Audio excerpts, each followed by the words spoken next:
11 septembre 2001. Il est 8h46. Un avion percute la tour nord du World Trade Center. 17 minutes plus tard, un deuxième avion frappe la tour sud. Le monde entier regarde, mais pendant que les caméras sont rivées sur les flammes, un autre drame se joue. À quelques rues de là, Wall Street s'arrête littéralement.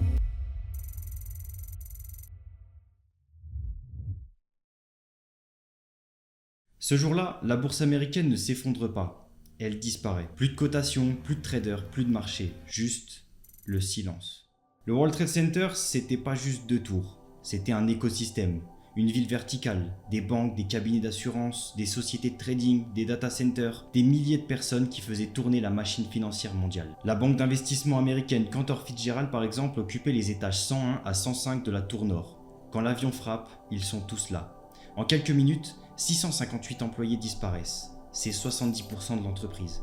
Et pourtant, elle survivra. Mais à quel prix ?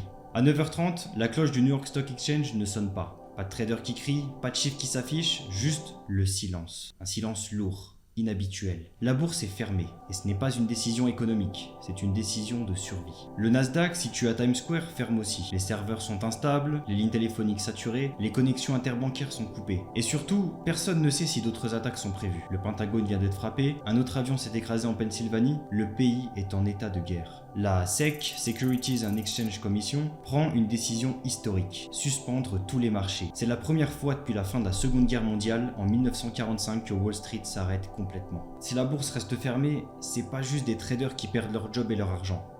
C'est des entreprises qui coulent, des banques qui bloquent les comptes des utilisateurs et des millions d'épargnants voyant leur argent figé. Le 17 septembre, après 4 jours de silence, la cloche sonne enfin. Mais ce n'est pas un retour à la normale, c'est un saut dans le vide. Une ouverture sous haute tension. Les traders sont là, mais ils ne savent pas à quoi s'attendre. Les analystes ont passé des nuits blanches à recalculer les modèles, les PDG ont rédigé des communiqués de crise, et les investisseurs ont peur. À 9h30, les premiers ordres tombent, et c'est un bain de sang. Le Dow Jones perd 684 points en une journée, c'est 7,1% de sa valeur.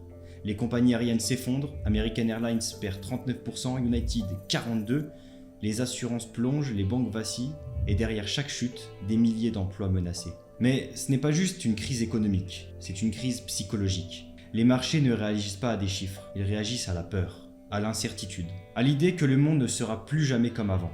Par exemple, il existe un indice boursier un peu particulier qu'on appelle le VIX, mais dans le milieu on le surnomme souvent l'indice de la peur. Pourquoi ? Eh bien, parce qu'il mesure le niveau de stress ou d'incertitude sur les marchés financiers. En gros, plus le VIX est bas, plus les investisseurs sont calmes, confiants. A l'inverse, plus il est haut, plus ça veut dire que les gens ont peur et qu'ils anticipent de la volatilité, des mouvements brusques, voire une crise.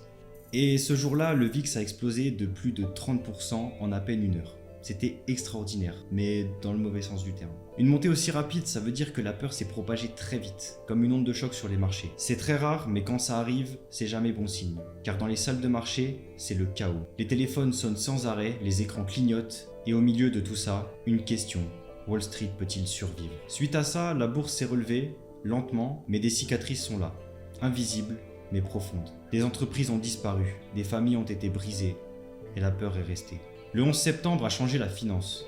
Plus de sécurité, plus de surveillance, des bunkers pour les serveurs, des plans d'évacuation pour les traders, et une certitude, plus rien n'est invulnérable. Aujourd'hui, Wall Street tourne, les écrans clignotent, les chiffres dansent, mais derrière chaque transaction, il y a cette mémoire, celle d'un jour où tout aurait pu s'arrêter. On parle souvent du 11 septembre comme d'un tournant géopolitique, mais c'est aussi un séisme économique invisible, silencieux, mais profond. Et si demain, un autre choc frappait Wall Street, est-ce qu'on serait prêt ? La finance repose sur des équilibres fragiles, des câbles, des serveurs, des humains.